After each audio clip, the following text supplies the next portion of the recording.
María, llena eres de gracia, el Señor es contigo, bendita tú eres entre todas las mujeres, bendito es el fruto de tu vientre, Jesús. Santa María, Madre de Dios, ruega por nosotros pecadores, ahora y en la hora de nuestra muerte. Amén. Lectura del Santo Evangelio según San Lucas. En aquel tiempo, mientras Jesús hablaba a las turbas, una mujer de entre el gentío levantó la voz diciendo: Dichoso el vientre que te llevó y los pechos que te criaron. Pero él repuso: mejor, dichosos los que escuchaban la palabra de Dios y la cumplen. Palabra del Señor. Bueno, muy buenos días nuevamente para todos ustedes. Vamos a continuar con nuestro estudio, pero antes de empezar a ver los libros de la Sagrada Escritura, concretamente del Antiguo Testamento, hay que hacer un alto en el camino para mirar un elemento fundamental para comprender estos libros, que son los géneros literarios. Recordemos que todas las literaturas tienen diversos géneros literarios y la Sagrada Escritura también tiene diversos géneros literarios. Y ya el Papa Pío XII, en el año 1943, con la encíclica Divino Afflante Spiritu, mandó a los exégetas, es decir, a los estudiosos de la Escritura, a estudiar los géneros literarios para poder comprender dichos géneros. ¿Qué es un género literario?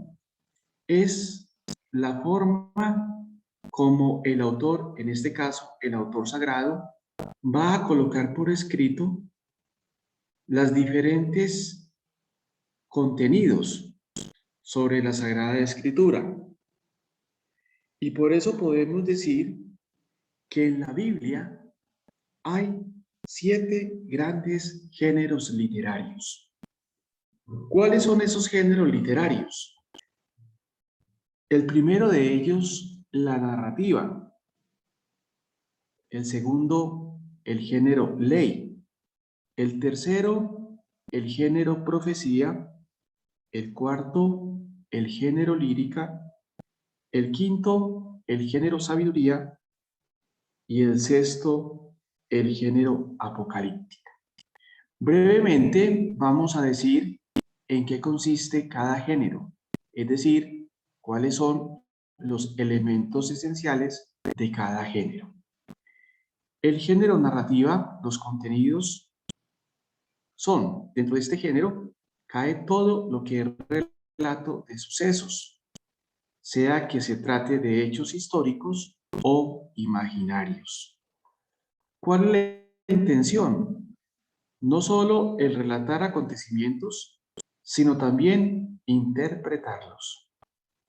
Se encuentra este género en gran parte de la Biblia, en el Génesis, en parte del Éxodo y de los otros libros del Pentateuco, en los llamados libros históricos del Antiguo Testamento y del Nuevo Testamento en los Evangelios y Hechos de los Apóstoles. El género ley. El contenido son las colecciones de preceptos, normas, costumbres. La intención, regular la alianza con Dios y las relaciones mutuas. Se encuentra principalmente en algunos libros del Pentateuco, como el Éxodo, el Levítico, los Números y Deuteronomio, donde se contiene la ley de Moisés. El género profecía. El contenido es el mensaje de Dios al pueblo de Israel por medio de los profetas. La intención es la de anunciar y denunciar, llamar a la conversión y anunciar castigos o salvación. Se encuentra en el gran bloque de los libros proféticos del Antiguo Testamento. El género lírica, los contenidos, lo mismo que en otras literaturas, contienen la expresión de vivencias, de sentimientos, despertados por la contemplación de la realidad. Se trata de una lírica religiosa, o al menos interpretada como tal.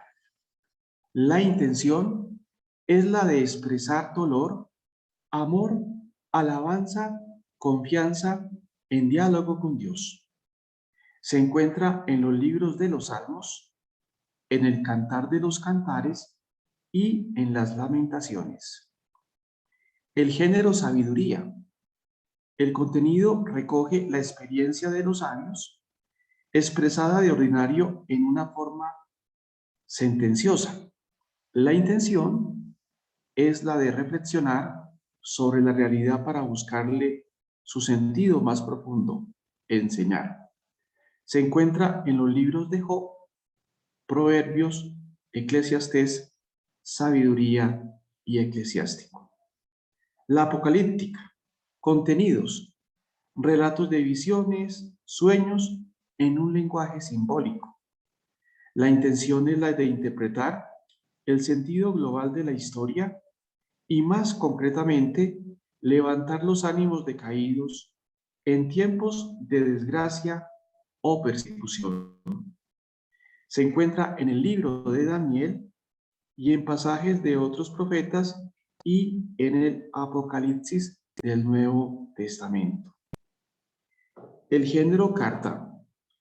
Los contenidos, exposiciones doctrinales y exhortaciones dirigidas a colectividades o individuos. La intención es la de adoctrinar, exhortar, corregir, en una palabra, evangelizar a distancia. Se encuentra en gran parte del Nuevo Testamento. Las cartas de San Pablo, de San Pedro, de San Juan, Santiago y San Judas. Pero además de ello, encontramos los subgéneros. Nos vamos a encontrar entonces que la narrativa tiene unos subgéneros propios. Uno de ellos es la parábola. El contenido es una breve narración del suceso imaginario del que se deduce por comparación una enseñanza moral. Las características son un relato breve, esquematizado. Describe ordinariamente hechos de la vida común y corriente. A veces, sin embargo, los hechos pueden ser también chocantes. La intención es la de enseñar. Y son abundantes las parábolas en los evangelios. La narración didáctica. Contenido. Relatos posiblemente con una raíz histórica, pero imaginarios en su mayor parte, de los que se pretende sacar una enseñanza. Las características son las siguientes. Los datos son incompletos, extraños, falsos, anacrónicos, ficticios, ordenados intencionalmente, lo que nos advierte de que el relato no guarda relación con la realidad. Los protagonistas son personificaciones carentes de los datos diferenciales que caracterizan a los personajes históricos. Al final, explícita o implícitamente, se ofrece una enseñanza. La intención es la de enseñar. Podemos considerar narraciones didácticas algunos libros del Antiguo Testamento, escritos con intención aleccionadora, como son el libro de Jonás, el libro de Tobías, el libro de Judí. Narración épica. Contenido. Con esta denominación nos referimos a lo que puede recibir también otros nombres, como leyenda, saga, mito, siempre que no pretendamos significar con estos términos un mero producto de la fantasía. Las características son las siguientes. Se trata de algo que surge a partir de un dato histórico. Este dato histórico es transmitido oralmente durante mucho tiempo, de generación en generación. Esta transmisión de datos históricos de los antepasados se embellece, se magnifica, se atribuye a esos datos casualidades respecto de sucesos o realidades posteriores. Lo que se cuenta sigue teniendo resonancia en los lectores. Crónicas y anales. Contenido.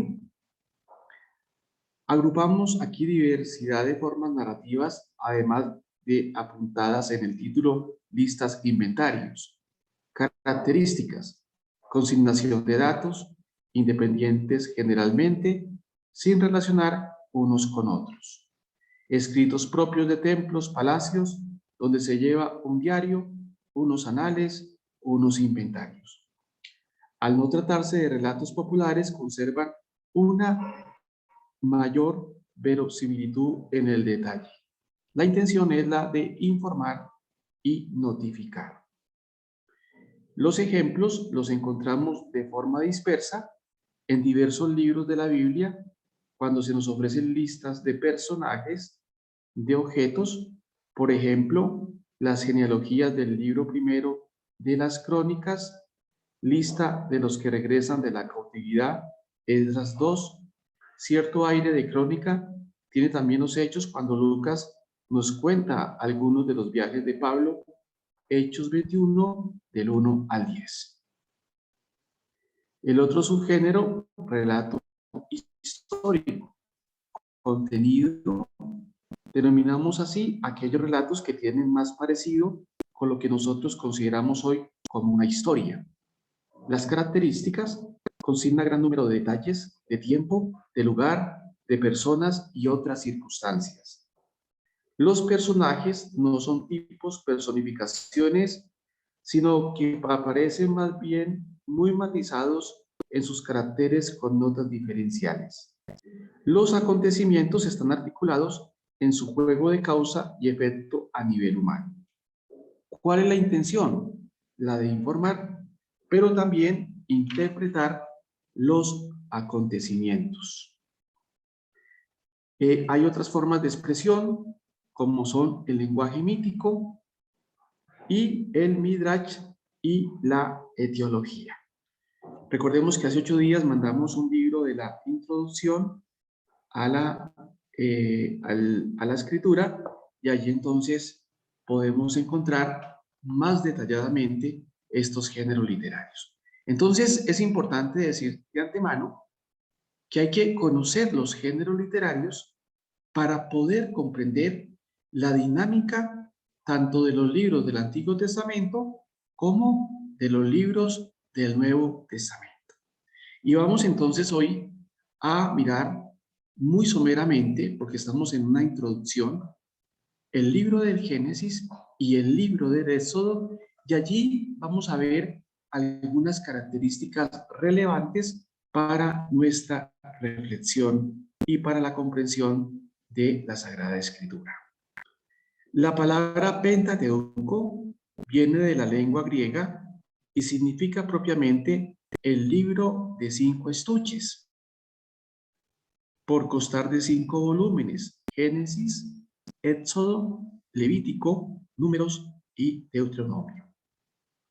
Este conjunto de obras no se redactó de una sola vez, incluso es bastante tardía su formación definitiva.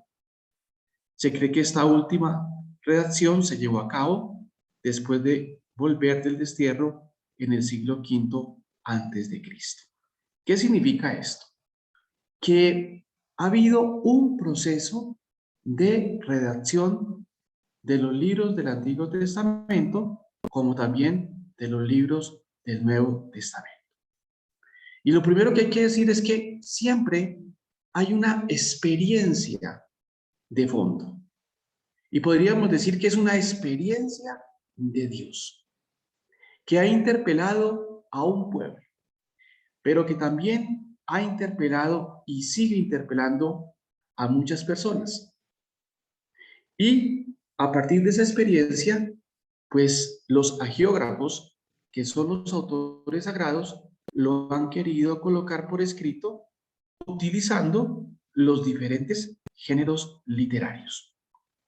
El Pentateuco es una parte fundamental de la Biblia.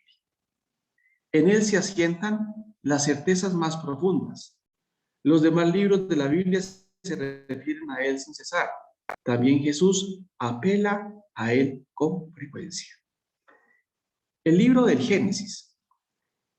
El libro del Génesis se denomina así porque trata del origen de la creación del mundo y del hombre. En griego significa origen, comienzo. Es uno de los libros más atrayentes de la Biblia por los temas fundamentales escritos, pero al mismo tiempo, por su género literario y sus características, nos plantea muchos problemas y cuestiones. ¿El mundo y el hombre fueron creados así, tal como lo dice la Biblia? ¿Y cómo podía saber el autor bíblico lo que ocurrió cuando la creación? Este libro, aquí viene lo más importante, no pretende poner la doctrina del comienzo de las cosas de una manera científica. Es decir, este libro no es un libro que busque las razones científicas de la existencia del mundo, sino que busca relatar el lenguaje sencillo y figurado adaptado a la inteligencia de una humanidad poco evolucionada como era la de aquel tiempo. Al autor bíblico no le interesan los hechos en sí mismos, sino usa de los acontecimientos en la medida en que sirven para enseñar y explicar el plan divino. En el fondo, están buscando la razón del sentido. ¿Por qué hemos sido creados? Pero lo hacen desde una perspectiva religiosa, espiritual y teológica. Es decir, que en el Génesis no. Hagamos un ejemplo para comprender mejor. Pongamos delante de la luna a un científico y a dos enamorados. ¿Cómo hablarían de la misma luna estas personas? El científico seguramente comenzaría a darnos datos, distancias, cifras, noticias geográficas relativas a la luna, mientras que los dos enamorados empezarían a tejer sueños, ideales, sentimientos, hasta darían vida propia a la luna. Algo así pasó con el problema de los orígenes. El autor del Génesis quiere darnos una respuesta profunda, inspirada por Dios, a los problemas fundamentales del hombre y transmite sus respuestas a través de un género literario sapiencial o poético. Entonces, fijémonos que lo que busca este libro es responder a esas preguntas existenciales que los hombres de aquella época se hicieron, pero que también nosotros nos seguimos preguntando. ¿Quiénes somos? ¿De dónde venimos? ¿Y cuál es la razón de existir en el universo? Y obviamente, pues la respuesta va a ser una respuesta de fe. ¿Cuál es el contenido doctrinal? En Génesis se echan los cimientos de todo el sistema bíblico. Y esto es muy importante. Y también es muy importante para la tradición. Y cuando hablamos de la tradición en este contexto, nos estamos refiriendo a los padres de la iglesia, y los padres de la iglesia pues van a tener muy en cuenta el libro del Génesis. Sino que aquí se nos dice el resto de la Biblia sería incomprensible, ya que el plan de salvación que se expone en las Escrituras no tendría sentido de no existir antes la historia de la caída que en Génesis se relata. Lo que sucedió a Adán tiene su respuesta en lo que realizó el segundo Adán, Cristo. Recordemos que ya los padres nos decían que si por Adán entró el pecado, por Cristo ha entrado la salvación. En Génesis se encuentran ya las primeras promesas del Mesías, que había de recuperar el paraíso que el primer Adán perdió. En una palabra, en este libro se nos da cuenta no solo de la simiente de la mujer, que habría de herir la cabeza de la serpiente, sino también de la raza de la nación Israel y de la tribu Judá, de la cual habría de nacer el Redentor. Es decir, que ya en el Génesis se nos va mostrando el germen del Mesías. Y recordemos que el Mesías, la palabra Mesías es muy importante para comprender el Antiguo Testamento y también para comprender el Nuevo Testamento. Y podríamos decir que tanto en el Antiguo Testamento como en el Nuevo Testamento hay unas palabras nucleares unas palabras fundamentales, como son, por ejemplo, la alianza, como es, por ejemplo, la promesa, como lo es la ley, como lo es el reino de Dios, como lo es el Mesías. Y alrededor de estas palabras, de estos conceptos, se van elaborando unas distintas teologías. Yo creo que ya habíamos dicho en este programa que a partir de la alianza se teje una teología para poder comprender la dinámica de Dios y la respuesta del hombre. Distribución del Génesis. Este libro consta de 50 capítulos y se puede dividir en dos grandes partes. Es decir, es un libro que tiene 50 capítulos y tiene dos grandes bloques. La primera, la historia de los orígenes, que va desde el capítulo 1 hasta el capítulo 11. Esta primera parte es muy importante porque allí se nos da respuestas a las preguntas existenciales de todos nosotros. ¿Quiénes somos? ¿De dónde venimos? ¿Y por qué estamos?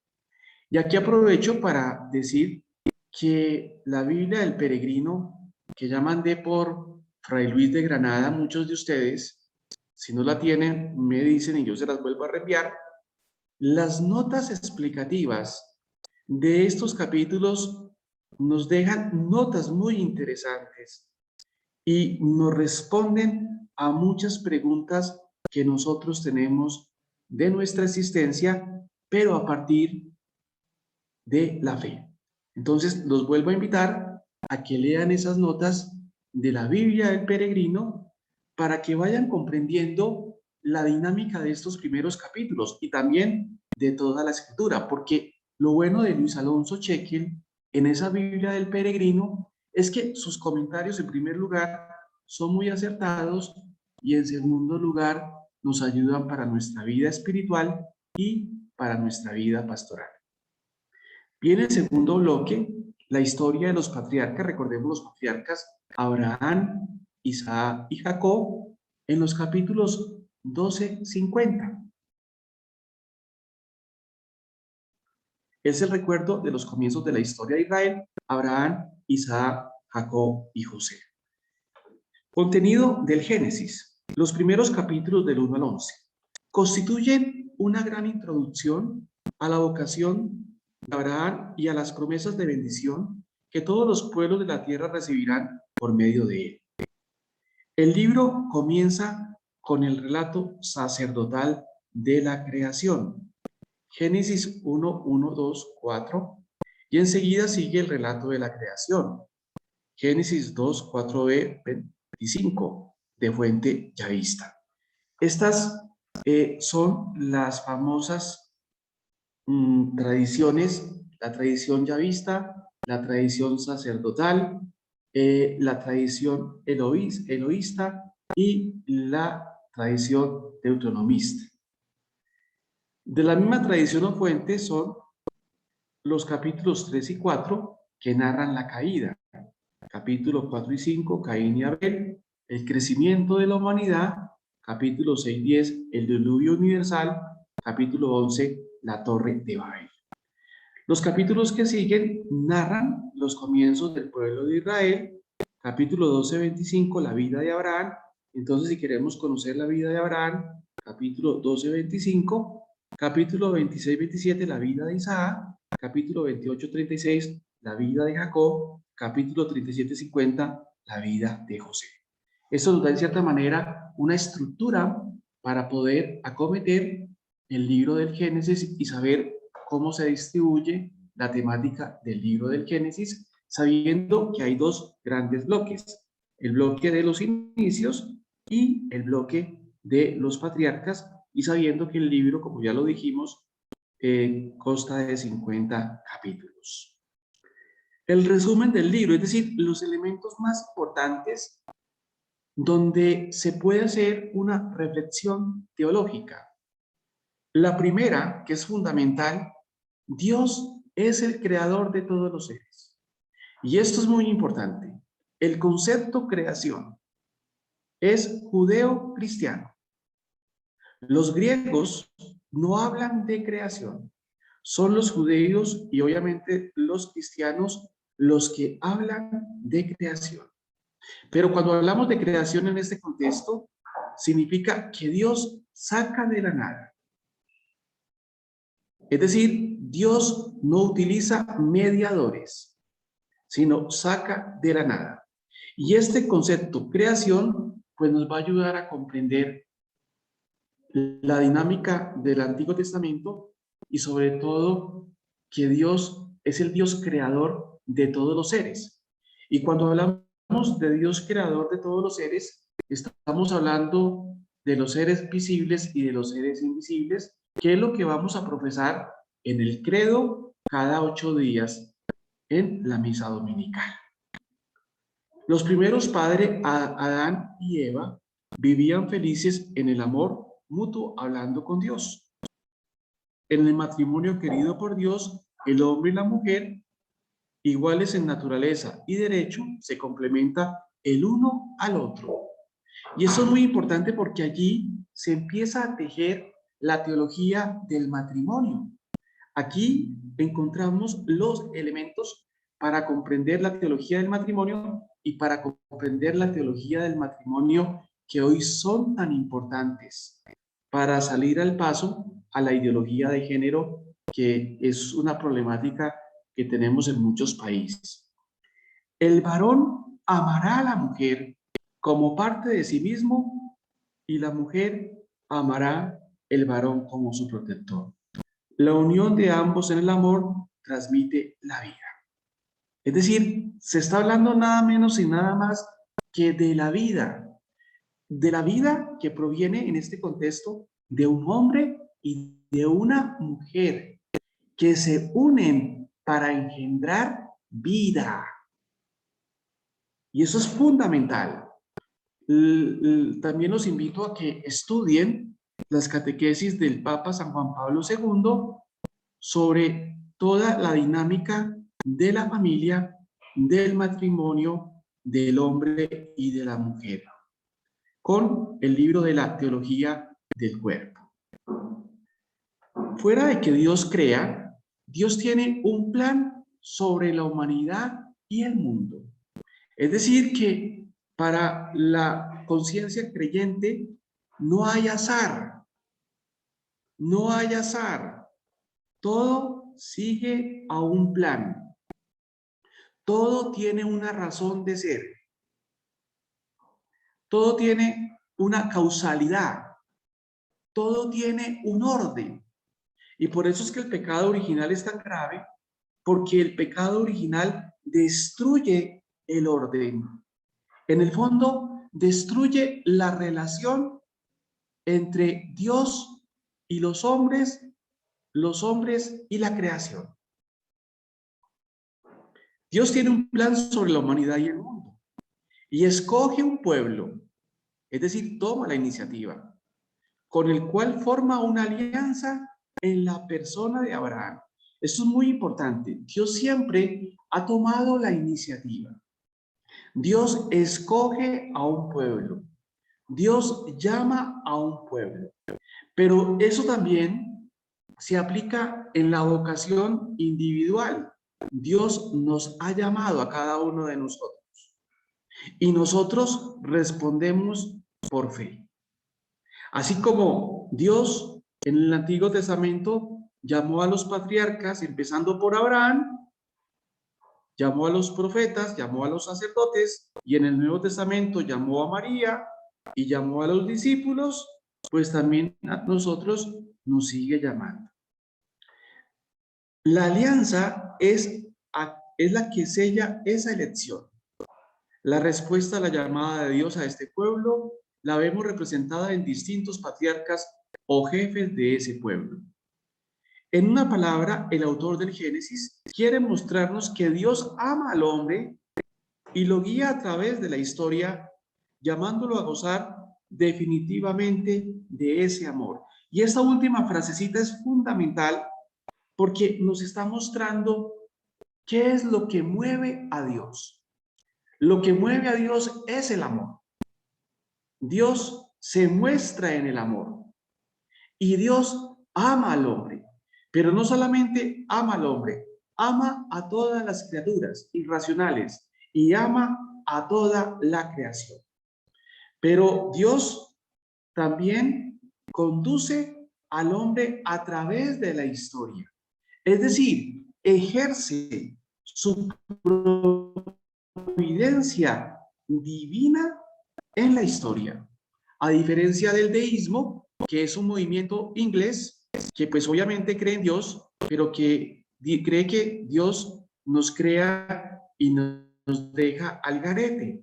Ese fue un movimiento más o menos del siglo XVIII, siglo XIX, que permeó toda la ilustración del siglo XVIII, siglo XIX, y que pues en el fondo, entre comillas, quiso despachar a Dios y quiso desconocer la providencia divina. Pues no, el Dios de Jesucristo nos crea, nos conduce en la historia y en la historia ejerce su divina providencia.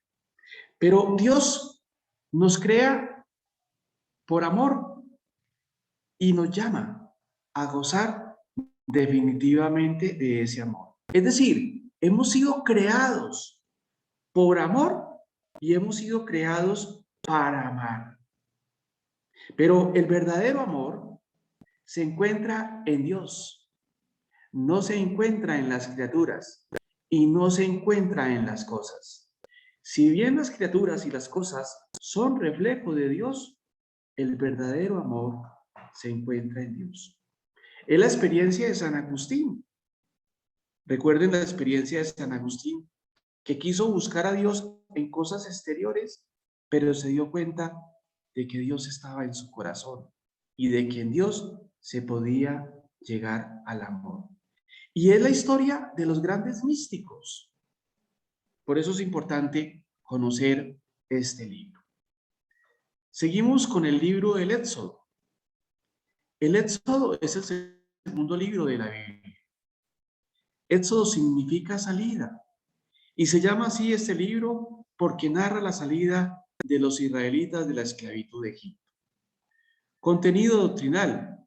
Quizá este libro es el más importante del Antiguo Testamento porque contiene acontecimientos históricos del nacimiento de Israel como pueblo de Dios.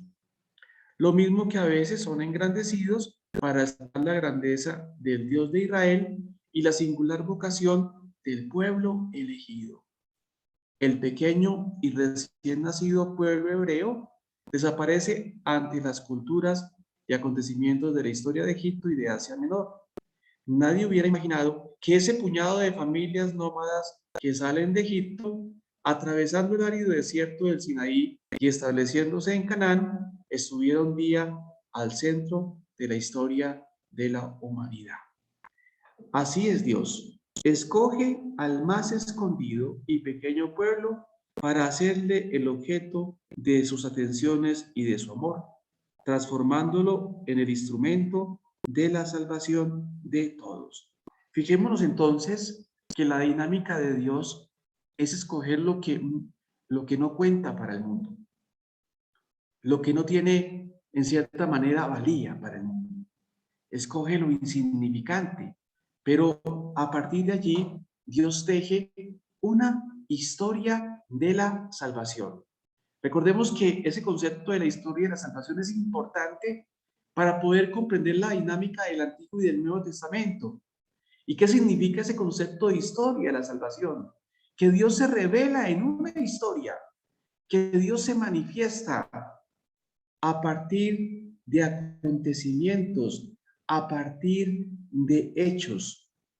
Y allí, en esos acontecimientos y en esos hechos, pues muestra su grandeza, pero también muestra la benevolencia que le tiene a todos los hombres.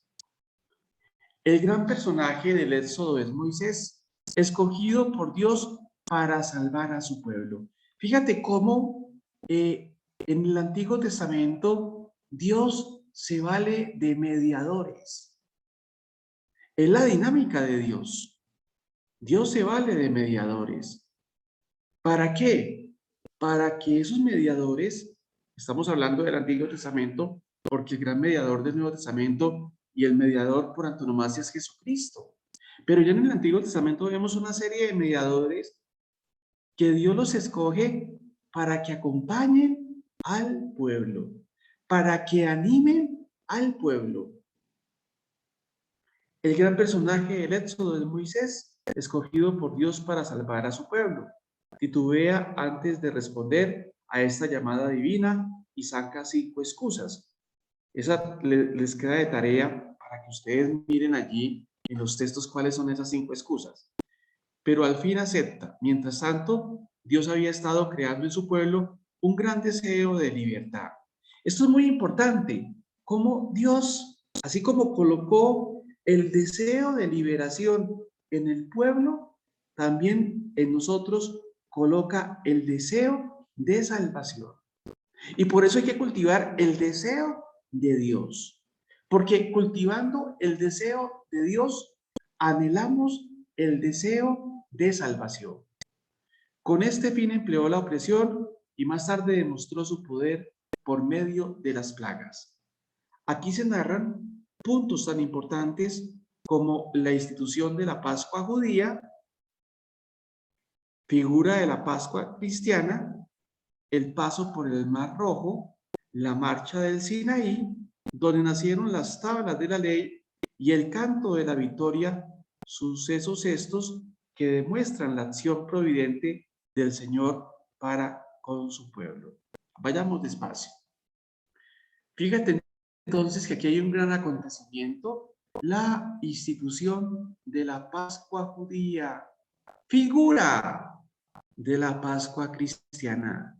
Y por eso en el Jueves Santo, y todos hemos tenido la oportunidad de celebrar el Jueves Santo, en las primeras entra la narración de la Pascua judía. Entonces fijémonos cómo el Jueves Santo nos invita a hacer memoria de un acontecimiento salvífico. Porque recordemos que la liturgia actualiza el misterio, pero nos recuerda de a dónde hemos venido y para dónde vamos. También otro acontecimiento, el paso por el Mar Rojo, la marcha del Sinaí, y esto implica la liberación, donde nacieron las tablas de la ley y el campo de la victoria, sucesos estos que demuestran la acción providente del Señor para con su pueblo. Fijémonos cómo Yahvé acompaña al pueblo. Es providente con el pueblo.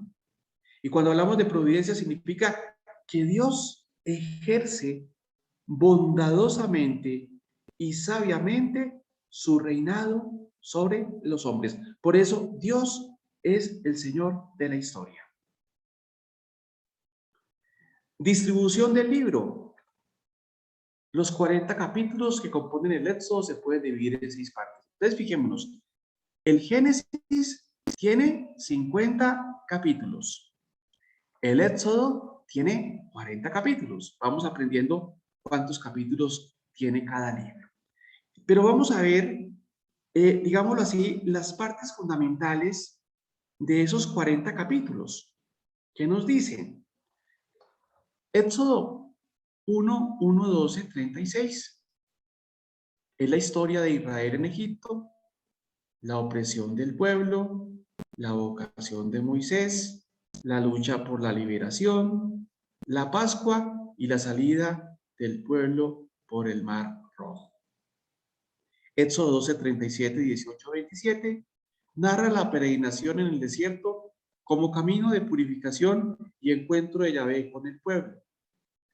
Éxodo 19, 1, 24, 18 es la parte central y más importante. Trata del pacto o alianza entre Dios y su pueblo. Éxodo 25, 1, 31 y 18 son normas y leyes acerca del culto y la institución divina del sacerdocio.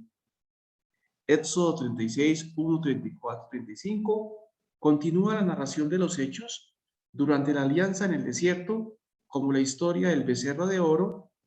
Algunas Biblias colocan esa sección después del capítulo 24 para dar continuación a los hechos y para mejor comprensión. Y Éxodo 35, 1, 40, 38 describe la ejecución de las órdenes divinas que están en los capítulos 25, 31. Entonces, fijémonos la importancia de este texto, que tiene más o menos 6 partes, que podemos aplicarle, recuerden ustedes, el método de la lección divina.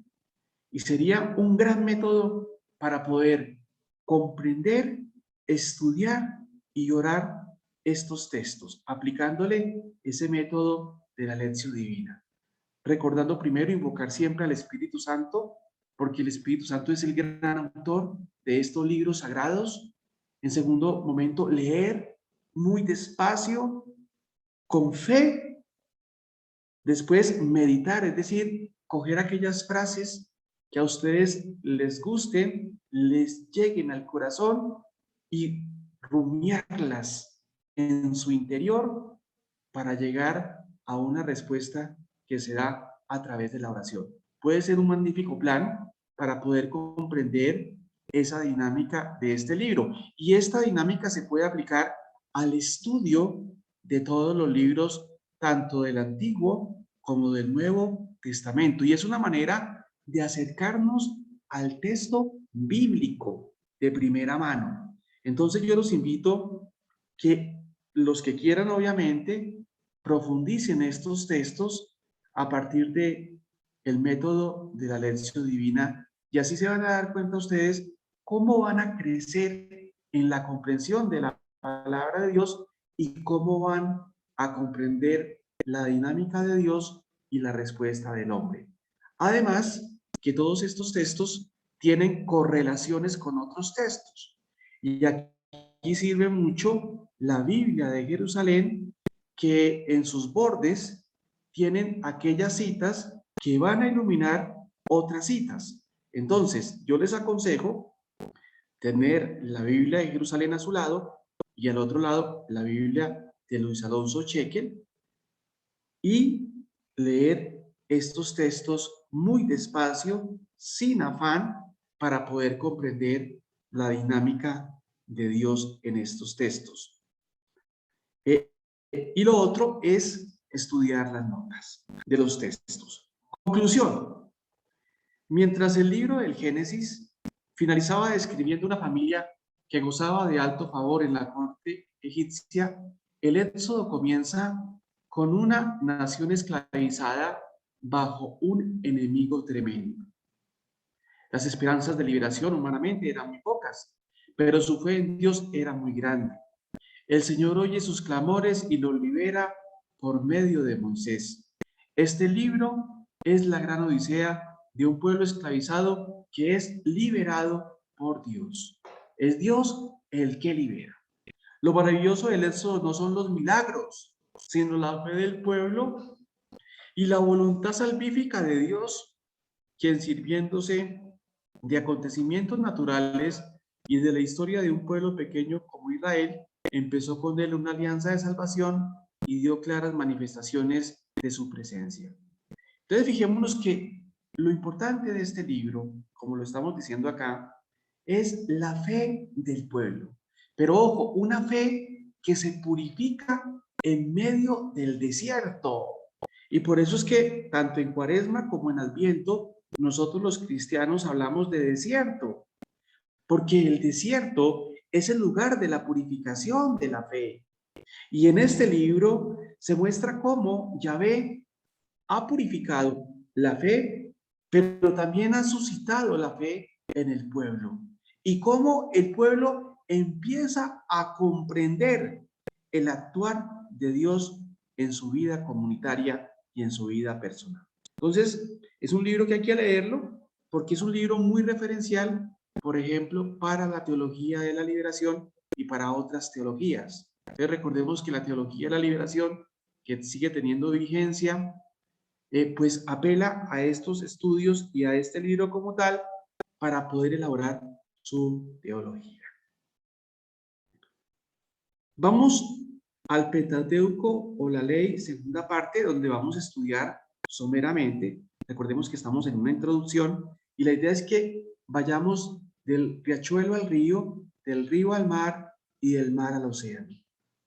La idea es que poco a poco vayamos teniendo elementos muy claros para ir comprendiendo la dinámica de cómo Dios habla a los hombres y cómo Dios va suscitando la historia de la salvación. Por eso es que mandamos los libros grandes para que ustedes allá en sus casas, los que quieran profundizar, los estudien más detalladamente. Después de haber estudiado los dos primeros libros del Pentateuco, hablaremos brevemente de los otros tres libros, Levítico, Números y Deuteronomio. Los explicamos en una sola lección porque podemos considerarlos como una sola unidad, la legislación hebraica. Es decir, la legislación hebraica la vamos a encontrar en el libro Levítico, el libro de los Números y el libro de Deuteronomio. Y sea porque para nosotros cristianos que hemos recibido la revelación del Evangelio, la ley antigua de Israel ha sido largamente superada por la ley de Jesús. Y aquí se aplica un principio fundamental. El Antiguo Testamento prepara el advenimiento de Jesucristo. Y la ley tiene, la razón de ser de la ley es una pedagogía que nos va metiendo en el proceso de salvación, que va abriendo la mente a los hombres y a las mujeres para poder comprender el acontecimiento de Jesucristo. Obviamente, esto lo estamos haciendo desde una lectura cristiana. Veremos cómo Dios educó a su pueblo durante siglos a partir de la cultura propia de ese pueblo, purificándolo poco a poco hasta la ley nueva de Jesús. Fíjate que el que educa es Yahvé. Por muy antiguas y a veces anticuadas que sean estas leyes y prácticas, encontramos normas y actitudes llenas de sabiduría que tienen que inspirar también al cristiano de hoy. Tienen como objetivo, y esto es lo más importante, claro, cuando uno va a estos textos y a estos libros, pues hay cosas que para nosotros son chocantes y que nosotros por estar en un contexto muy diferente, pues no lo entendemos. Recordemos que el contexto de estos libros es un contexto semita, donde hay otra dinámica de comprensión. Sin embargo, hay algunos elementos y algunas actitudes fundamentales también para nosotros. Es decir, que estos libros, aunque uno los note muy alejados de nuestra realidad, dejan grandes lecciones y grandes intuiciones de sabiduría para nuestra propia vida. La primera de ellas que nos deja y que es muy importante para nuestra vida, para nuestro hoy, la fraternidad y la justicia entre los israelitas sin diferencia de clases sociales. Este libro y estos libros hablan de esa fraternidad y hablan de esa justicia. Y eso es lo que dice la doctrina social de la iglesia, mis queridos amigos, la fraternidad y la justicia. Y es lo que está proclamando a cuatro vientos el Papa Francisco. El ideal era de que entre hermanos nadie debía padecer necesidades, nadie debía ser explotado o explotador. El cuidado en el reparto de la tierra, la justicia en el mismo reparto. Fíjate que hay un elemento muy importante. Nadie debía padecer necesidades. Nadie debía ser explotado. ¿Y qué vemos en Hechos 2:42? La primitiva comunidad cristiana que compartía sus bienes. Pero esa dinámica que ya está en el Antiguo Testamento, como lo estamos viendo acá, y que obviamente está en el Nuevo Testamento, en Hechos 2:42 y en otros textos, también debe ser nuestras dinámicas. Es decir, debe ser la dinámica de la parroquia, debe ser la dinámica de sus comunidades. En sus comunidades debe haber fraternidad, debe haber armonía, debe haber justicia y se debe tratar de que los miembros de la comunidad no tengan grandes necesidades. Por eso esos textos son importantes. Hace mucho hincapié en la defensa del pobre y del necesitado. Y esto también se sigue predicando hoy y lo sigue predicando el Papa Francisco. Confronta los detalles de este amor a los pobres. Regían el comportamiento de los israelitas. Entonces fijémonos que estos textos que estamos haciendo y que estamos diciendo aquí son textos muy importantes para un retiro. ¿Cuál es nuestra actitud frente a la comunidad? ¿Cuál es nuestra actitud frente a los necesitados de toda clase? Recuerde que no solamente uno necesita bienes materiales, también hay gente necesitada de bienes espirituales. Contenido general de los 3 libros. Podemos resumir el contenido de esta manera. El Levítico contiene las leyes litúrgicas o de culto. El libro de los Números recuerda la peregrinación del pueblo en el desierto con algunas leyes. El Deuteronomio contiene en su mayor parte leyes de conducta moral y de justicia para el pueblo. El Levítico se le puso este nombre porque contiene las leyes de culto y las leyes de los sacerdotes o levitas. Los sacerdotes israelitas pertenecían todos a la tribu de Leví y eran los ministros del culto en Israel. La idea central de este libro es, pues, la santidad de Dios, lo que exige un estado ritual y moral de santidad por parte de sus ministros y el pueblo. Y esto es muy importante porque también en el Nuevo Testamento se nos llama a ser santos. Y en el Vaticano II, en la Lumen Gentium, capítulo 5, todos y todas estamos llamados a la santidad. ¿Y qué es la santidad? Santidad es compartir la vida de Dios en nosotros. Es decir, compartir los criterios de Jesús y encarnar los criterios de Jesús en nuestra vida. Y por allí entraremos al camino de la santidad. Porque, ojo, el que ve a Jesús, ve a Dios.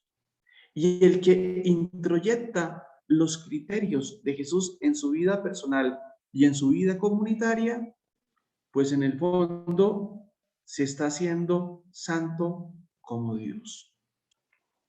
Algunos elementos más importantes del culto en Israel. El templo, que es muy importante. Desde el desierto Dios pidió que se dedicara a un lugar especial donde el pueblo y los sacerdotes se reunieran para la oración. Este lugar recibió el nombre de santuario, morada, tienda de reunión y tabernáculo. Dios prohibió a los hebreos construir más templos que el de Jerusalén, Deuteronomio 12, 5 a 14, para evitar el peligro de la idolatría, eso es, la vida de que haya un Dios en cada templo. Fijémonos que la gran tentación de Israel, y es la tentación de nosotros, es la idolatría, es apegarnos a lo que no es Dios. Y por eso entonces, como les decía la vez pasada, el Señor suscita purificaciones en nuestra vida de fe para encontrar al verdadero Dios. Los sacrificios. En todo el Antiguo Testamento, el sacrificio aparece como el acto de culto más agradable a Dios, ofreciendo los dones de la tierra o sacrificando a los animales sobre el altar. El pueblo de Dios expresa a Yahvé el homenaje de su misión a la divinidad. Normalmente en los sacrificios, solo parte de las cosas o de los animales ofrecidos se queman sobre el altar, mientras la otra parte se guardaba para el sustento de los sacerdotes. Sin embargo, la ofrenda más pura era el holocausto, en el que se quemaba toda la víctima ofrecida. La inmolación de Cristo en el altar de la cruz es, pues, el sacrificio máximo que puede ofrecerse a Dios. Fijémonos que todos estos sacrificios estaban prefigurando el gran sacrificio de Cristo en la cruz. La oración es la forma sublime, junto a los sacrificios, con la que el pueblo de Israel y todo creyente dan culto a Dios. Sin duda, los modelos más hermosos de oración, ya sea comunitaria como personal, los encontramos en los salmos que para Israel constituían el pan de cada día. Las fiestas hebraicas en la oración religiosa, el día sábado, fiesta semanal por excelencia, la Pascua, la más destacada que se completaba con la fiesta de los ácimos, Pentecostés o fiesta de las semanas o fiesta de la siega, acción de gracias por la cosecha de trigo, fiesta de las tiendas o de los tabernáculos, en la que el pueblo vivía en carpas en el campo, duraba 7 días y era el recuerdo de la vida nómada en el desierto. Entonces, fijémonos que hay una serie de fiestas que muestran, en cierta manera, esa dinámica del pueblo de Dios en relación a Yahvé. Hay un libro que creo que mandé por Fray Luis de Granada.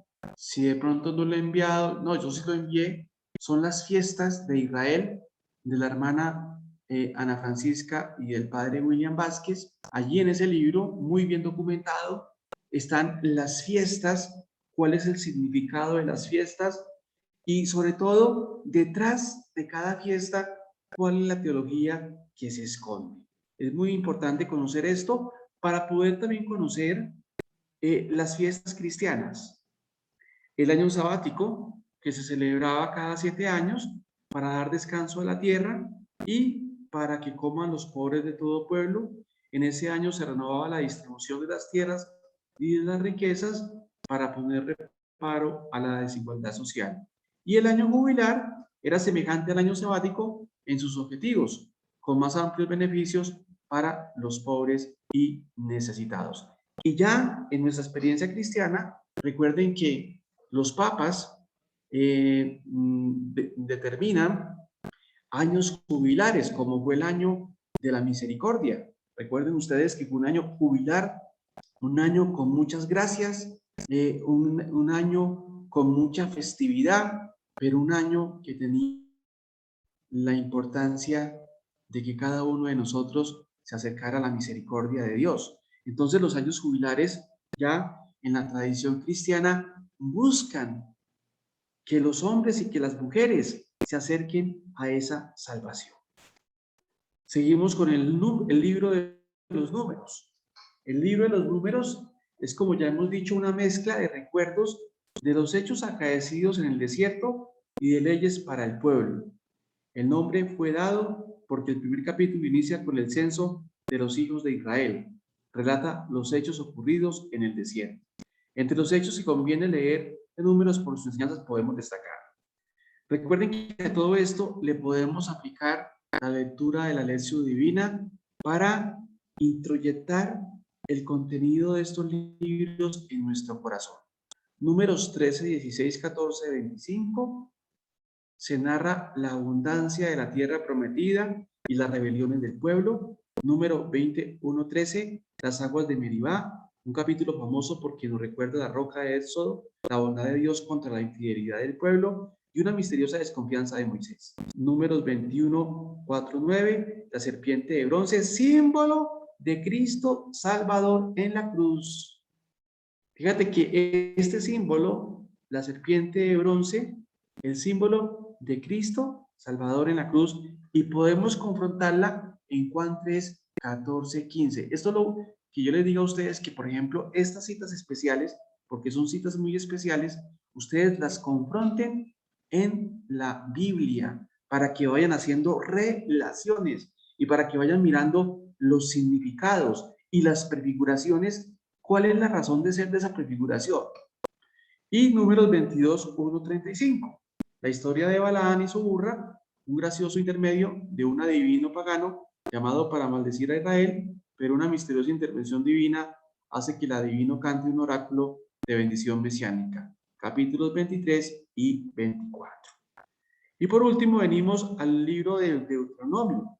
El nombre de Deuteronomio significa segunda ley, porque así fue considerado el libro que en el orden está después del Levítico. Este libro es una continua exhortación en un estilo oratorio y solemne, en donde se recuerdan los hechos del desierto para fomentar la fe del pueblo por las maravillas que Dios obra en Israel, y al mismo tiempo se exhorta al cumplimiento de la ley como respuesta del pueblo al amor de Dios. Fíjate que esta dinámica también se ve en la liturgia. La liturgia también tiene un aspecto de memoria, recuerda. Y este libro pues nos ayuda a recordar y le ayuda a recordar al pueblo las intervenciones maravillosas de Yahvé con ellos. Enseñanzas más importantes. La principal preocupación del Deuteronomio es evitar que los israelitas tomen parte al culto idolátrico de otros pueblos. Es la tentación permanente de Israel. Y vuelvo y repito, pero también es nuestra tentación. La enseñanza central del libro se puede considerar que es el amor de Dios a su pueblo y la fidelidad del pueblo a su Dios. Entre los capítulos que se pueden leer con mucho provecho espiritual mencionamos Deuteronomio 4:1-41, recuerdo de las maravillas del amor de Dios y exhortación a observar la ley. Deuteronomio 6:1-19, exhortación a guardar los mandamientos. Este párrafo era considerado como el credo para los judíos. Deuteronomio 10:11-12-4, proclamación de los dos mandamientos más importantes de la ley, que Jesús reunirá en uno solo. Deuteronomio 15:7-18, leyes para promover relaciones más fraternales y justas entre el pueblo. Deuteronomio 26:1-11, declaración de fe del israelita. Deuteronomio 36:20 es una bellísima página sobre el seguimiento del camino de Dios y de su ley. Pero hay un elemento importante, fíjate lo que dice allí, que estos capítulos tienen provecho espiritual, que es también lo que se busca en este curso, que no solamente nos quedemos en datos, en abstracciones, en meros datos, sino que estos libros nos lleven a intensificar una vida espiritual fundamentada en la palabra de Dios. Porque la espiritualidad cristiana se debe fundamentar en la escritura, en la palabra de Dios. Por eso es que todos los días en el grupo Fray Luis de Granada mandamos 2 veces la lectura de la palabra de Dios, por la noche y por la mañana, para que ustedes se alimenten de la escritura, para que ustedes lean, mediten y oren, y también conozcan el comentario de esos textos, y para que así se alimenten espiritualmente y pastoralmente, porque nos tenemos que alimentar de la palabra de Dios. Eso es muy importante. Y nosotros a veces los católicos somos muy alejados de la palabra de Dios. Y la palabra de Dios es fundamental. ¿Por qué? Porque es el alma de la teología, y agregaría, y es el alma de la vida espiritual. Seguimos con los libros de la historia de Israel: Josué, Jueces 1 y 2, Samuel. Libros históricos son aquellos que recogen algún suceso o historia de carácter sagrado en los cuales aparece directa o indirectamente la intercesión divina. Nos hacen conocer los acontecimientos del pueblo de Israel desde su entrada en Palestina hasta el periodo de Jesús. Los varios autores sagrados que redactaron el texto hasta su forma definitiva tienen interés, como es natural, de tener vida en su pueblo la conciencia de sus raíces históricas. Bien, el primer libro, Josué, es un libro que describe con un género literario solemne la ocupación de la tierra de Canaán, su distribución entre las 12 tribus y las últimas disposiciones de Josué. Presenta la conquista de Palestina como un acontecimiento religioso. Es la realización de las promesas de una tierra hechas por Yahvé a los padres. Josué había sido el ayudante y discípulo de Moisés en la tarea profética. Es el único junto a Caleb que ha merecido entrar en la tierra prometida por su valor y fidelidad. Su nombre, Josué, significa Yahvé es la salvación. En su personalidad y en su misión anuncia la salvación definitiva en Jesús. ¿Cuál es el contenido doctrinal de este libro? La misión de Josué subraya una constante en la acción divina. En cada momento histórico, Dios se apoya en una persona para llevar a cabo su proyecto divino para todo el pueblo. Lo que les decía al principio, Dios se vale de intercesores, de mediadores, sabiendo ya que en el Nuevo Testamento el gran mediador es Jesucristo.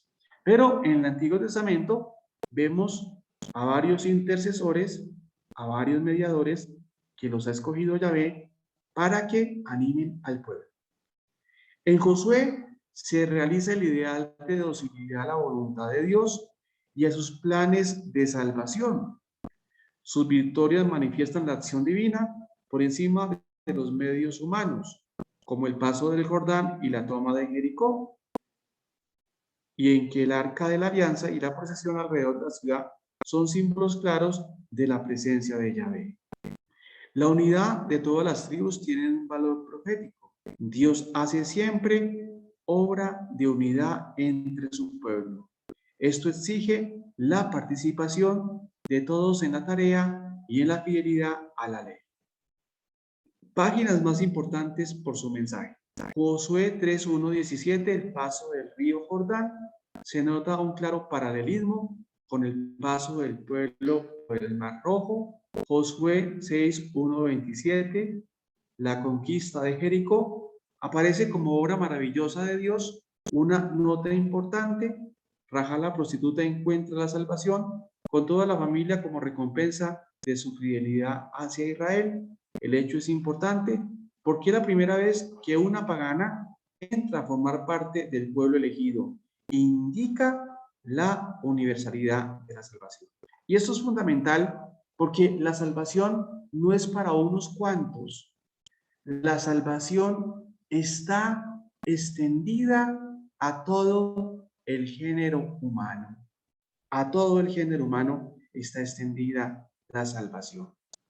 Josué 10:1-15, Josué para hacer el sol, es el párrafo bíblico en que para explicar la gran victoria y una extraordinaria intervención de Yahvé, el autor recurre a una imagen poética, el sol que se para en el cielo.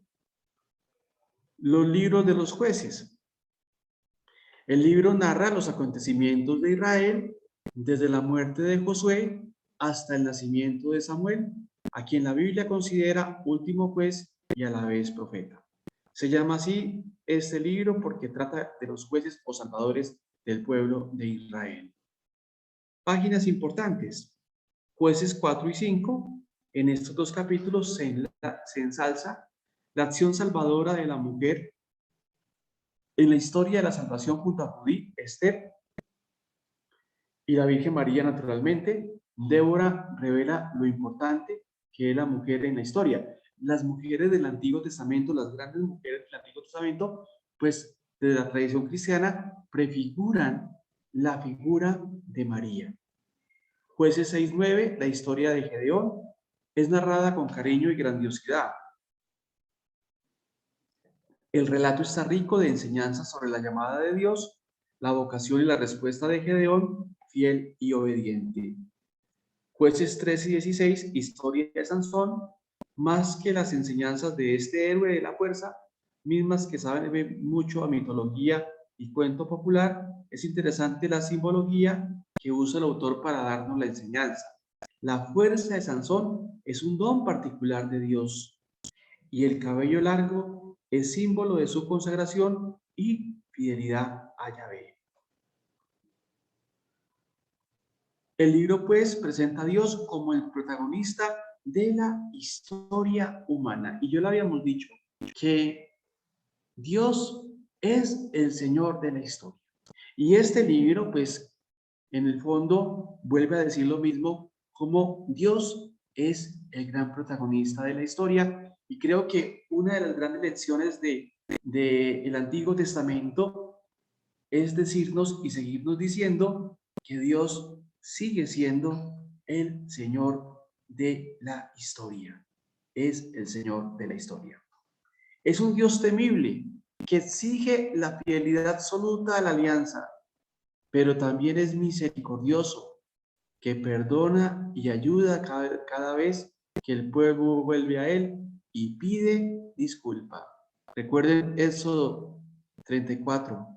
Dios es clemente, misericordioso, lento a la cólera y rico en piedad.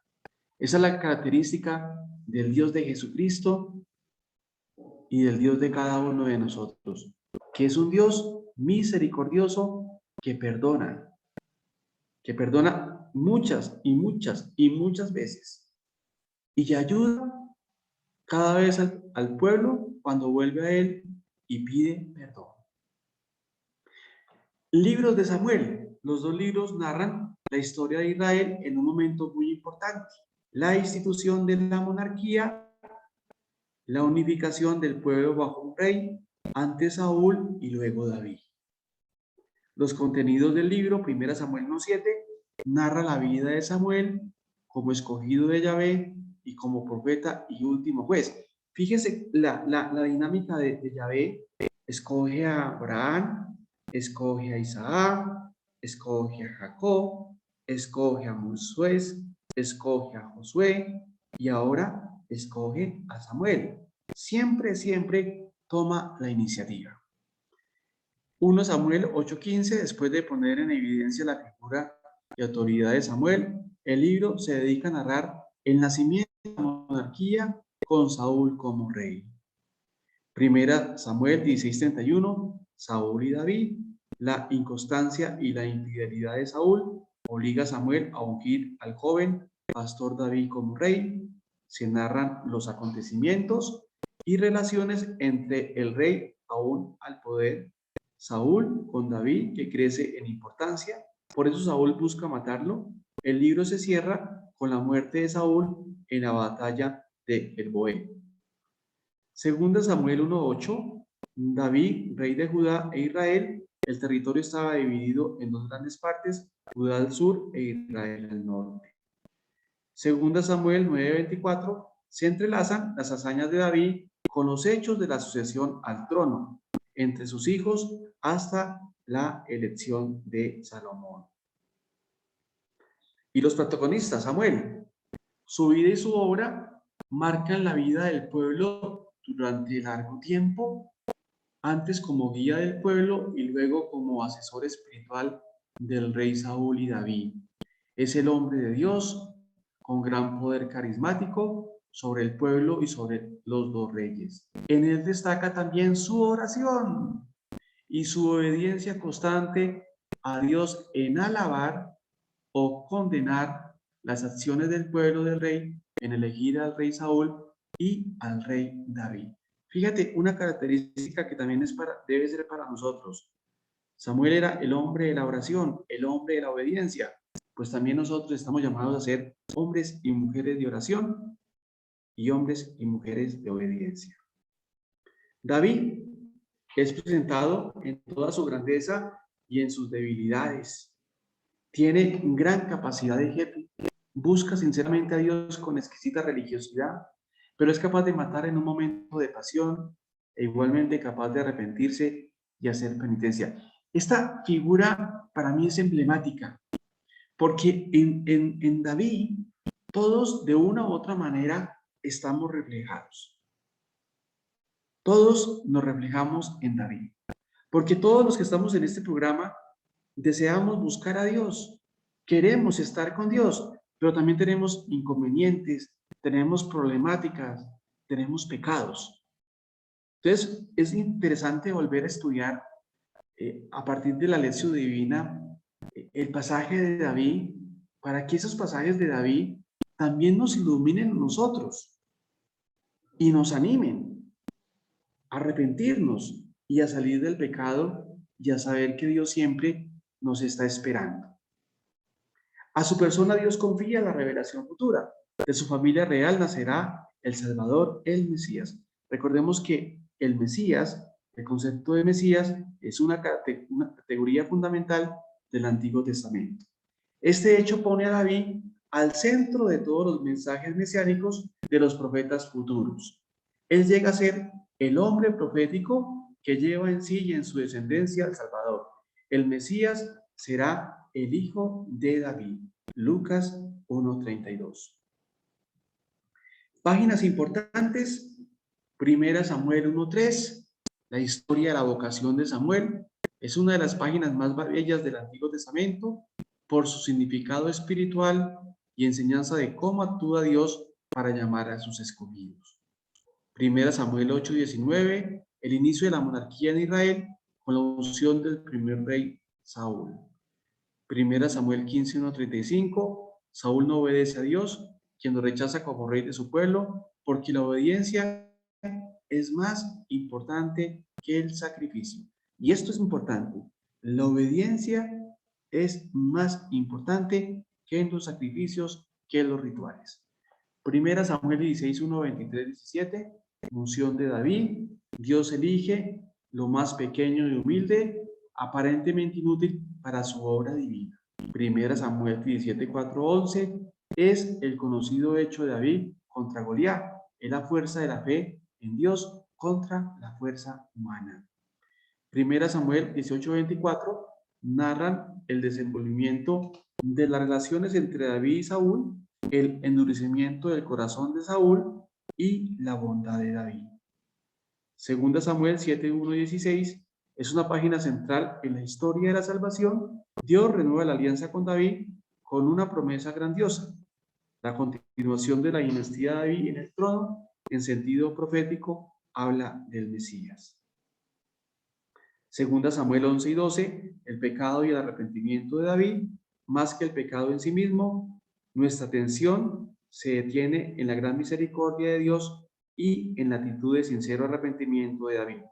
También aquí se manifestó la docilidad y humildad de David, que aceptó de las manos del Señor toda contrariedad como reparación de su pecado. Entonces, pues hemos llegado al final de esta pequeña introducción y la idea es que ustedes allá en sus casas, los que quieran obviamente, porque pues no es obligación, volver a repasar estos textos, leer estos textos, ojalá que tengan la Biblia del Peregrino. Yo la mandé por esa razón también, para que ustedes estudien las notas de la Biblia del Peregrino y vayan conociendo esa dinámica de Dios. Y por otro lado, tengan la Biblia de Jerusalén, las que la quieran tener, para poder profundizar en estos textos tan importantes. Bueno, gracias a todas ustedes y a todos ustedes por habernos acompañado.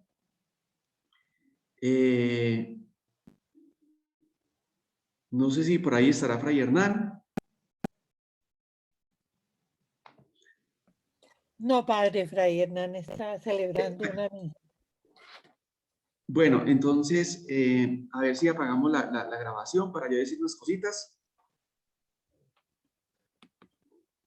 Bueno,